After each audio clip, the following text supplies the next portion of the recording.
Hi everyone, welcome to Rush Reality. My name is Sam, thank you so much for joining me. Now, I absolutely love my Quest 3. I use it all the time and it has served me really well. But over the past few weeks, I've been playing games like Assetto Corsa Evo and trying to do a bit of flat panel gaming on my headset. And it's just brought home the limitations that headset has. Every time the sun hits the tarmac in Assetto Corsa, all the highlights get blown out and I actually can't make out any details on the screen. And similar experiences are happening in the flat panel games, and it's making me really start to pine for a new VR headset. I want something with an OLED screen or a QD OLED screen, something that will give me the HDR visuals that I'm just not getting from the Quest 3. And there is so many options out there. So I thought I'd do a wrap up of the most compelling headsets that have either come out recently, are about to come out, or are rumoured to come out this year. You know what, there is some really exciting stuff coming. I think this could be an incredible year for virtual reality.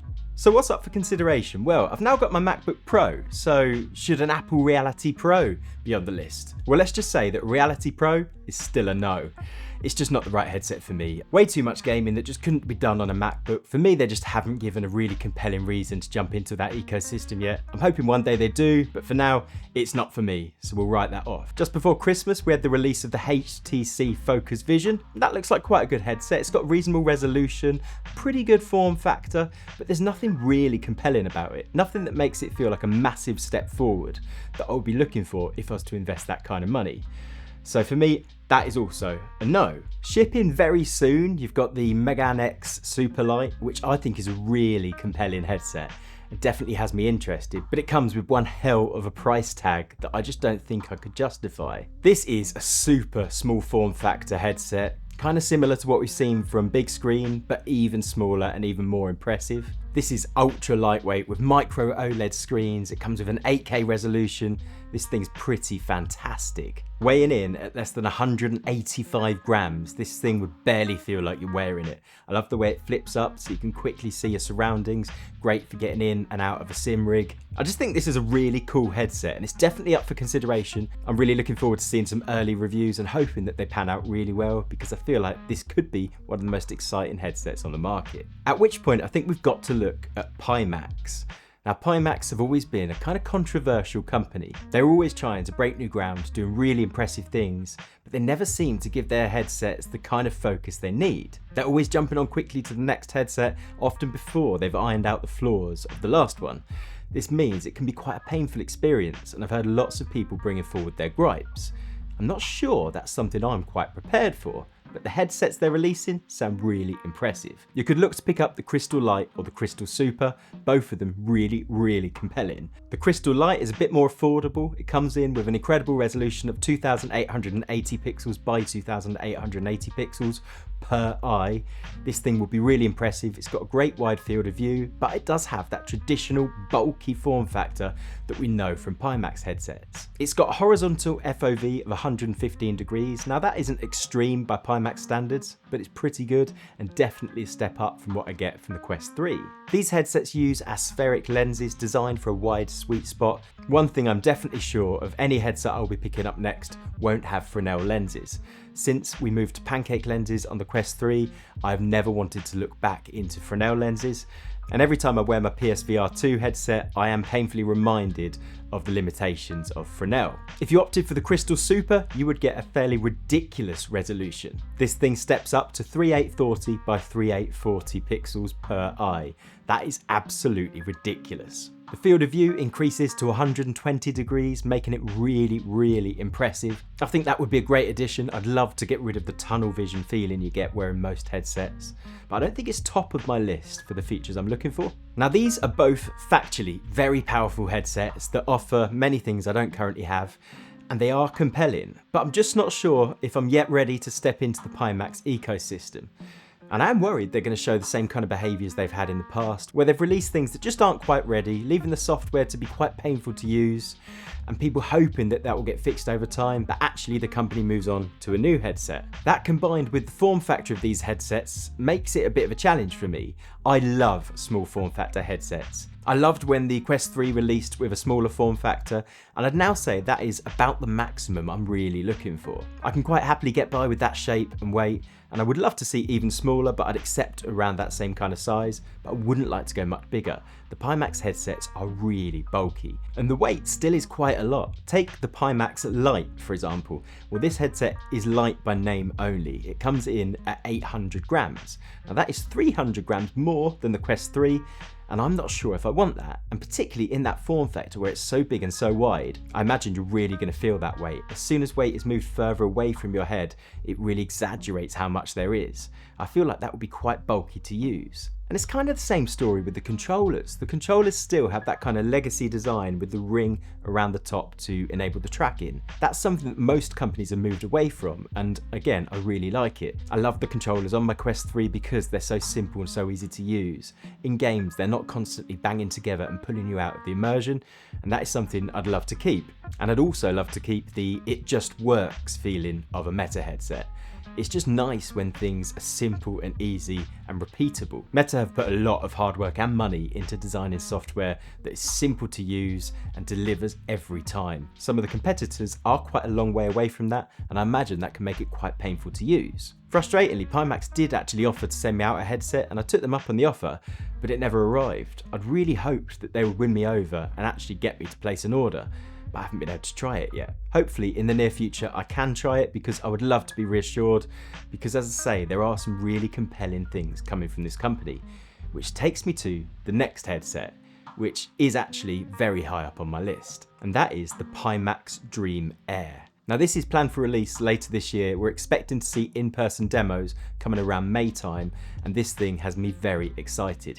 Yes, it will still face the same criticisms for the Pimax ecosystems as the previous headsets I've mentioned, but this thing is so compelling with all it offers that it might do enough to make me try and ignore that side of it. The Dream Air comes in at under 200 grams. Compare that to the 815 of the Pimax Crystal Light, and you will see just how much of a difference it can be. And it's such a small form factor that I imagine you're barely even going to feel it. But I know what you're thinking, with a small form factor like that, there must be some big drawbacks. I mean, I imagine the resolution is loads lower than it is on the Crystals. Well, actually, no. There is an incredible resolution that comes with the Dream Air. They are promising 3840 by 3552 pixels per eye. That is incredible. Now admittedly, you do lose the wide field of view, but you don't completely lose it, and it's not to an awful degree. They were originally marketing it with 102 degrees horizontal FOV, but actually recently they've updated the lenses they're going to use in the headsets to some aspherical lenses, which mean you can get your eyes really close in and enable a wider field of view, and they've increased it to about 105. But they recently said they think they might be able to push it even further. So that's still not going to be a super wide field of view, but it's going to be pretty good. And with those really high resolution screens, the pixel density will be incredible. It comes with much more modern controllers that lose that big ring and match the kind of form factor of the Quest 3. It can use either inside-out tracking or base station tracking, depending on what your preference is and if you've already got the base stations. It's got eye tracking, it's got foveated rendering, it's got hand tracking, it's got everything you could really look for. The self-adjusting strap looks really comfortable, they promise spatial audio. This thing sounds fantastic. And to make it even sweeter, they've promised a really enticing pricing model. They give you the ability to pay 1/3 of the cost in instalments through a subscription model over 2 years, at a cost of just £25 per month. That makes it much more manageable to get in, and if you're picking up a headset like this, you're going to expect to use it for at least that long. I think that would absolutely be the option I would go for. So the Dream Air is really high up on my list, but the challenge is, will it actually come when Pimax say it will? And what state will it be in when it arrives? So what would stop me ordering the Dream Air? Well, there is some other competition around the corner that could be even more compelling. Now, top of that list, and the thing that really prompted this video, is Valve Deckard. Now, we recently had a tweet from an account called Gabe Follower, who has been keeping a really close eye on the progress with Valve Deckard and gave us some interesting updates. We found out that the price will be around $1,200. It will release with some in-house games. When I say in-house games, that means Valve games. Please let that be a follow-up to Half-Life Alyx or something of that kind of quality. That would be absolutely incredible. It's been stated that Valve wants to give the user the best possible experience for their money, and that means they will be selling it at a loss at launch. It will run on the same operating system as the Steam Deck.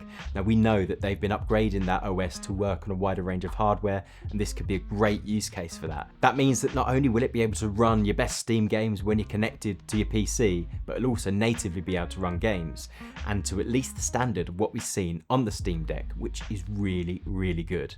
I've got a Steam Deck, I use it all the time, and it runs games really well. So Deckard could even just be a great way of playing flat PC games without sitting at your PC. Now, the Gabe follower tweet said that closed doors presentations are expected to be happening soon. So as we speak, somebody could be playing with the headset, and I hope we're going to hear all about it very soon. Now, we don't yet have a full breakdown of the specs of Valve Deckard, but there have been a lot of leaks over the past couple of years. We are expecting a micro OLED screen with a high resolution. The field of view is expected to be wider than 110 degrees and with a small form factor. It will connect through DisplayPort over USB-C and will launch with a new design of controller. Now this could be perfect for me. Valve think their software through really well, and they always deliver a slick experience. It's why there's such a long time in between their releases. It's the opposite approach of what we discussed with Pimax. I'm confident this headset will launch in a very, very good state. It's expected to use eye tracking, and I think that could again be really good, particularly for the wider ecosystem. The fact that Valve is onboarding it means that there will be some really strong integration with many games, I expect. But that's not the only one. We know that Project Moohan, coming from Samsung and Google, is expected to come later this year, and that could also be a really compelling headset. Again, we don't have all the details. We've seen a rough idea of what it looks like visually, and the form factor looks okay, but we don't yet know much of the features. We know that it's expected to have a lot of AI integration with Google's Gemini. How that will actually play into an experience, I don't know. Do I need an AI when I'm playing my games? Probably not, but it could be great for productivity. That's not top of my list, but if they can make it really compelling overall, then maybe I will utilize that when I'm not playing games. There is a chance this comes out with more of a slant towards productivity. Think along the lines of Apple Reality Pro, Meta Quest Pro, and less along the lines of Valve Deckard. But often, a really good productivity headset can make for a really good gaming headset. So I'm really interested to see what this thing actually does when it gets in people's hands. And then that leaves one option, and this is kind of like the Joker card, because we really don't know what to expect here, but it could be really exciting. So there is Meta Connect later in the year, and we know there is talks of Asus ROG announcing a gaming headset paired up with Meta as part of that event. This will be an Asus headset powered on Meta Horizon OS. That is the first time any other company has partnered with Meta to use their software. That could really open a lot of doors, and it could throw a big spanner into Google's plans to build the next OS that people are really going to use. Actually, I think most of the companies we've discussed are taking a bit of a swing at that action. It feels like Steam Deck OS could be offered out to many other companies. The Google and Meta operating systems all being open to other people really does make for a really interesting space. I feel like we could be seeing lots of releases in the coming years. Now at this point, we know absolutely nothing about the Asus Meta collaboration except that it is coming.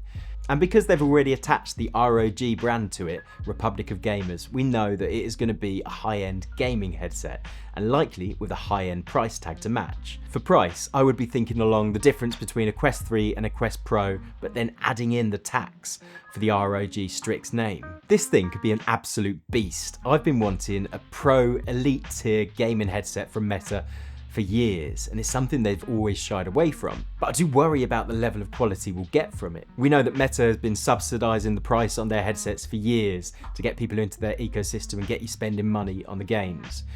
But maybe that won't happen when it's Asus that are actually building the headset. So maybe you will just get exactly what you pay for. That could either mean an even higher price tag or a slight reduction in the amount you get for your money. But I just really like the simple features you get from Meta. Like I said, it just works.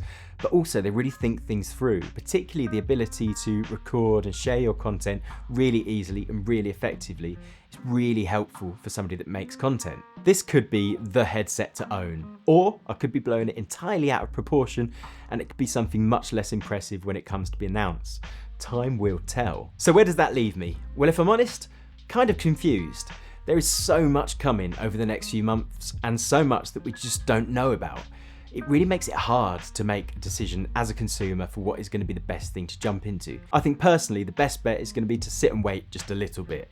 Let's hope over the next few months we see exactly what's coming and it'll be much easier to make the right call. There really does seem to be so many options coming, I'm not even sure if it's sustainable. Sales are always challenging in the VR world, and with that much stepping in, I'm not sure if they will all last, and maybe if they will all even release. But I'm excited to see what happens, and I'll be keeping my fingers crossed. Now, if you've enjoyed this video, a like would be appreciated, and a sub to the channel would be amazing. I'd love to see you next time. Thank you very much. Goodbye.